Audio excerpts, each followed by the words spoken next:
सभी सनातनी बंधुओं को जय जय श्री राम। दोस्तों, अयोध्या राम मंदिर से शुरू हुई हमारी सनातनी विरासत और मंदिरों के पुनर्निर्माण की यात्रा, या कह लीजिए इतिहास की गलतियों को सुधारने की कोशिशें अभी भी जारी हैं। और इस बार ये कोशिश अजमेर की ख्वाजा मोइनुद्दीन चिश्ती की दरगाह को लेकर की गई है। हिंदू सेना के राष्ट्रीय अध्यक्ष विष्णु गुप्ता ने यह दावा किया है कि यह दरगाह पहले संकट मोचन शिव मंदिर थी। विष्णु गुप्ता ने अपनी इस याचिका में हरबिलास शारदा की book Ajmer historical and descriptive का हवाला दिया है, जिसमें साफ तौर पर यह लिखा है कि यह जगह शिव मंदिर को समर्पित थी। हरबिलास शारदा की इस बुक में ख्वाजा मोइनुद्दीन चिश्ती की दरगाह पर दरगाह ख्वाजा साहिब नाम से एक पूरा का पूरा चैप्टर है। थोड़ा डिटेल में बात करें तो 168 पेजेस की इस बुक में पेज नंबर 93 यानी 93 पर लिखा है कि दरगाह के बुलंद दरवाजे की उत्तरी तरफ 3 मंजिला छतरियां बनी हैं, जिन्हें देखकर ये साफ साफ पता चलता है कि ये किसी हिंदू इमारत के अवशेष हैं। और यह हिंदू इमारत एक मंदिर थी, ये बताने की ज़रूरत नहीं है। हालांकि छतरी पर की गई नक्काशी कई बार हुए वाइट वॉश के कारण अब उतनी क्लियरली विजिबल नहीं है, पर फिर भी ये साफ साफ देखा जाता है कि वो नक्काशी एक हिंदू और सनातनी तरीके से की गई है। इसी बुक के पेज नंबर 96 की अगर बात करें तो इस पर यह मेंशन है कि दरगाह में बुलंद दरवाजे और आंगन के बीच हिंदू मंदिर के तहखाने अभी भी मौजूद हैं। और दरगाह के इन हिस्सों को देखकर ये क्लियर है कि मुस्लिम शासकों ने मंदिर को तोड़कर या उसके स्ट्रक्चर में थोड़े बदलाव करके वहां दरगाह बनाई है। वहीं बुक के अगले पेज यानी पेज नंबर 97 पर लिखा है कि यहाँ के तहखाने में हिंदू परंपरा के मुताबिक महादेव की छवि भी अंकित है। ऐसा माना जाता है कि इस पर एक ब्राह्मण परिवार रोजाना चंदन लगाता था। यह जगह अब भी घड़ियाली यानी घंटी बजाने वाले के नाम से है, जिसका रख रखाव आज भी दरगाह प्रबंधन करता है। तो कुल मिलाकर इस बुक के इन पेजेस को ही तथ्य बनाकर विष्णु गुप्ता ने याचिका लगाई है, जिसे अजमेर कोर्ट ने स्वीकार भी कर लिया है और 20 दिसंबर को इस मामले पर पहली सुनवाई भी है। वहीं दरगाह की प्रबंधन समिति ने इसे गलत बताया है और इसे धार्मिक सौहार्द को बिगाड़ने की एक कोशिश तक कह दिया है।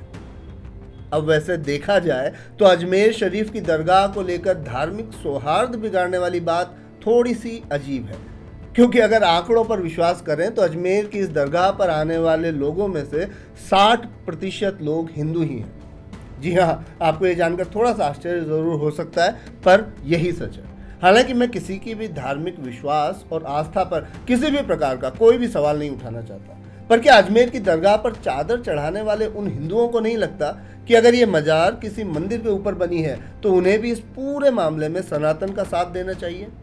खैर, वापस मुद्दे पर आते हैं, क्योंकि ये विषय शायद वीडियो को कहीं और ही ले जाएगा, इसलिए एक बार फिर से पॉइंट पर आते हैं और बात करते हैं मोइनुद्दीन चिश्ती के इतिहास पर। तो दोस्तों, हिस्टोरियन M.A. खान ने अपनी बुक इस्लामिक जिहाद, a legacy of forced conversion, imperialism and slavery में इस बारे में काफ़ी विस्तार से, काफ़ी डिटेल से लिखा है। उन्होंने बुक में मोइनुद्दीन चिश्ती, नसरुद्दीन चिराग और शाह जैसे सूफी संतों को एक्सट्रीमिस्ट, इनटॉलरेंट और कंजर्वेटिव सोच वाला बताया है।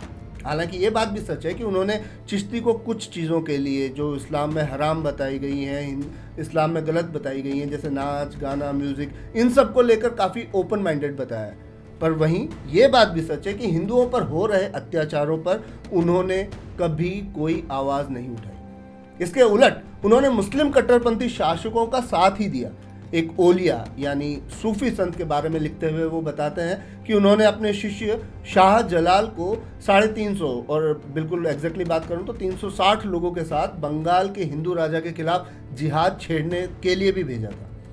अब आप खुद ही इन सूफी संतों की एक्सट्रीम इस्लामिक सोच को समझ सकते हैं। मसूद अली खान की इस बुक में इस बात का साफ साफ जिक्र है कि इन सूफी संतों का हिंदुओं को अत्याचार से बचाना तो दूर, बल्कि खुद फोर्स कन्वर्जन करवाने का काम था। बस इनका तरीका थोड़ा अलग था, थोड़ा सा मैनिपुलेटिव हुआ करता था। इस बुक के रेफरेंस से ही एक और बात है जो यहाँ मेंशन करना ज़रूरी है, और वो ये कि ये लोग कोई संत बनकर यहाँ शांति स्थापित करने नहीं आए थे। अच्छा, ये किताब में लिखा है, इसे प्लीज़ ये मत सोचिए कि मैं अपनी तरफ से कोई स्टेटमेंट दे रहा हूँ। वहाँ साफ साफ लिखा है कि ये संत बनकर यहाँ कोई भी शांति स्थापित करने नहीं आए थे, बल्कि उनका मकसद काफिरों के खिलाफ जिहाद छेड़ना था। और या फिर कह लीजिए उन्हें इस्लाम में कन्वर्ट करना था। खुद मोइनुद्दीन चिश्ती 52 साल की उम्र में सुल्तान शहाबुद्दीन गौरी की सेना के साथ दिल्ली आए थे और यहाँ आकर अजमेर को उन्होंने अपना ठिकाना बनाया। दरअसल गौरी अजमेर को जीतना चाहता था, इसलिए चिश्ती युद्ध से पहले अजमेर में आकर बस गया और कहा जाता है कि उसने पृथ्वीराज चौहान की जासूसी वहां रहते हुए की और अपने ठिकाने पुष्कर झील के आसपास बनाए। अब इन बातों से तो यही लगता है कि उनका भी मकसद सिर्फ और सिर्फ कन्वर्जन और इस्लाम का शासन स्थापित करना था। सूफीवाद के इस डरावने पक्ष को हम जवाहर फरीदी से भी समझ सकते हैं, जहां इस बात का उल्लेख मिलता है कि किस तरह चिश्ती ने अजमेर की आना सागर झील को भी नहीं बख्शा। झील किनारे कई गो हत्याएं हुई और उस स्थान को अपवित्र करने का कोई भी मौका, कोई भी अवसर नहीं छोड़ा गया। ये लेख कई जगह मिलते हैं कि मोइनुद्दीन चिश्ती के आदमी गाय को मारकर वहां बैठकर गौ मांस तक खाते थे। वैसे मैं आपको बता दूं कि इस झील का निर्माण राजा अर्णोराज या उन्हें आना राज भी कहा जाता है ने 1135 से 1150 के बीच करवाया था।